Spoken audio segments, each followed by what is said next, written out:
আমার ছোট্ট রাজকন্যাটার আজ জন্মদিন। আর জন্মদিন উপলক্ষে কেকটা আমি তৈরি করে নিলাম। আমার মেয়ে বলেছে আমি যেন কেক তৈরি করি, বাহিরের কেক খাবে না। সো আমার মেয়ে বায়না করছিল কেক তৈরি করতে হবে। এই তো আমি কেক তৈরি করে নিচ্ছি। আমি রাতের বেলা কেক তৈরি করে নিচ্ছিলাম রাত জেগে জেগে। একসঙ্গে 2 চুলায় দুটো দিয়েছি। তার আগেও কিন্তু একটা করে নিয়েছি ছোট করে। 2টা ছোট একটা বড় করে করেছি। যাই হোক, আমার গলাটা কিন্তু অনেক খারাপ হয়ে গেছে, রাতে ঘুম হয়নি যার কারণে, আর একটু ঠান্ডাও লাগছে। যাই হোক, এই তো কেক কিন্তু হয়ে গেছে, অনেক সুন্দরভাবে হয়ে গেছে। মানে গ্যাসের চুলাতেও কিন্তু কেক সুন্দর করে তৈরি করা যায়। আসলে তৈরি করতে জানলে এমনিতেই সুন্দর করা যায়। যাই হোক, এই তো 3টা কেক কিন্তু রেডি। এখন আমি এগুলো ডেকোরেশন করব। আর এই তো ক্রিমটা নিয়েছি ভিভো ব্র্যান্ডের। আর এই ব্র্যান্ডের ক্রিমটা আমার কাছে ভালো। এর আগেও কিন্তু এই ব্র্যান্ডের ক্রিম দিয়েই আমি কেক তৈরি করেছি। গত জন্মদিনেও কিন্তু আমি তৈরি করেছিলাম মেয়ের কেক। বাহিরের কেক আমার মেয়ে কোনোভাবেই খেতে চায় না, মানে ভালো লাগে না, আমিও কিন্তু খেতে পারি না। আর বাসায় তৈরি কেক, হোমমেড কেক কিন্তু খেতে ভীষণ ভালো লাগে, অনেক মানে টেস্টি হয়, তারপর স্বাস্থ্যকরও থাকে। যাই হোক, এই তো এখন আমি ক্রিমটা বিট করে নিচ্ছি বিটারের সাহায্যে। অনেক সুন্দরভাবে পারফেক্ট হয়েছে কিন্তু ক্রিম। যাই হোক, ক্রিমটা এখন আমি ফ্রিজে রেখেছি। ফ্রিজে রেখে কিন্তু কাজ করতে হবে, নয়তো কিন্তু কেক ডেকোরেশনটা ভালো হবে না। যাই হোক, ক্রিমটা আমি ফ্রিজে রেখে এখন কেকগুলো স্লাইস করে নিচ্ছি। অনেক সুন্দরভাবে স্লাইস করে নিচ্ছি, আর এটা কিন্তু খুব সাবধানে করতে হয়, নয়তো ভেঙে যাবে। আর যে সাইডের যেগুলো আমি কেটে আলাদা করে রেখেছি, ওইটা দিয়েও কিন্তু একটা কেক বানাবো, ওটা আমি বাটিতে বানাবো। আর ওই সাইডের যে অংশগুলো আছে ওগুলো দিয়ে কিন্তু কাপ কেক বানানো হয়, যেটা আমরা কিনে থাকি। আর এই সাইডের এই অংশগুলো দিয়ে আমি কিন্তু আরেকটা কেক তৈরি করে নেব। যাই হোক, এই তো সবগুলো কেক কিন্তু আমি স্লাইস করে নিচ্ছি।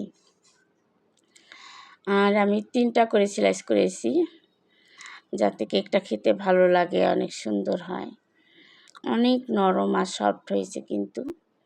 যাই হোক, এখন বোর্ডটা আমি পরিষ্কার করে নিলাম। এখন এই তো বোর্ডে একটু ক্রিম দিয়ে দিলাম। খুব ঝটপটভাবে কোনোরকমভাবে করেছি। রাতের বেলায় কেকগুলো শুধু এই তো একটু স্লাইস করে কেটে ক্রিম দিয়ে রেখেছিলাম ফ্রিজে।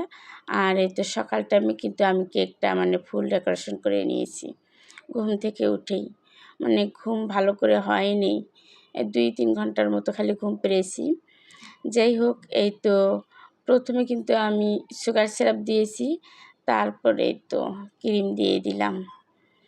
আর এভাবে কেক তৈরি করলে কিন্তু দোকানের থেকে কোনো অংশে কম না, বরং সে দোকানের কেনা কেকের থেকেও অনেক বেশি ভালো হয়, অনেক বেশি সুস্বাদু হয়। দোকানে কিন্তু এরকম এত যত্ন করে কেউ তৈরি করে বিক্রি করে না।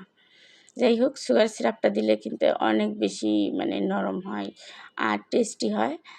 আর এই তো ক্রিম দিয়ে দিচ্ছি প্রত্যেকটা স্লাইসে, এইভাবে ক্রিম আর সুগার সিরাপ দিয়ে আমি কেকটা রেডি করে নেব। আর এই তো সকাল টাইম কিন্তু আমি মানে বাচ্চাদের স্কুলে পাঠিয়ে 7টা থেকে আমি কেক ডেকোরেশন করেছি, 1 ঘন্টার মধ্যে তৈরি করে নিয়েছি। আর পুরো কেকের উপরে আমি কিন্তু চকলেট গানাশ দিয়েছি। আর মেয়ে বলছে চকলেট গানাশেরটা খাবে, আর চকলেট গানাশ দেওয়ার কারণে খুব বেশি টেস্টি হবে আর অনেক মজা হবে, বাচ্চাদের আর কি পছন্দ। সো আমার মেয়ের পছন্দ মতো তৈরি করেছি, আর যেমন ইচ্ছা তেমন করেই করেছি। আর আমি তো সবসময় কেক ডেকোরেশন করি না, তাই অতটা কিন্তু ভালো হয়নি, আর ভালো না হলেও অতটা কিন্তু খারাপও হয়নি। যাই হোক, অনেক সুন্দরভাবে কিন্তু মানে যেভাবে পেরেছি করেছি। এই তো উপর দিয়ে কিন্তু আমি সুইট বল দিয়ে দিচ্ছি, আর এগুলো দিলে কিন্তু দেখতেও সুন্দর হয় আর খেতেও ভালো লাগে। এই তো উপরে কিন্তু অনেক আইটেমের চকলেট দিয়েছি, আর খুব সুন্দর করে করেছি আমার মন মতো। সো কেকটা কেমন হয়েছে সবাই একটু কমেন্ট করে জানাবেন, কিন্তু কেউ মানে বুঝতেই পারবে না যে এটা আমি তৈরি করেছি, অনেকে বিশ্বাসই করবে না, এই জন্য একটু ভিডিও করেই দিয়ে দিলাম। তারপরে এই তো ভাঙ্গা অংশগুলো দিয়ে কিন্তু আমি বাটিতে কেক তৈরি করে নিয়েছি। মানে ভাঙ্গা অংশগুলো একদম গুঁড়ো গুঁড়ো করে নিয়েছি প্রথমে হাত দিয়ে। ভিডিওটা লং হয়ে যাবে, এই জন্য কিন্তু আমি শর্টকাটভাবে ভিডিও করেছি।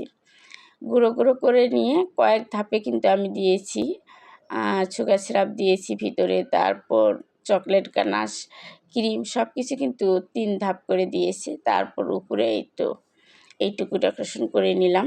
খেতে কিন্তু অনেক বেশি মজা হবে।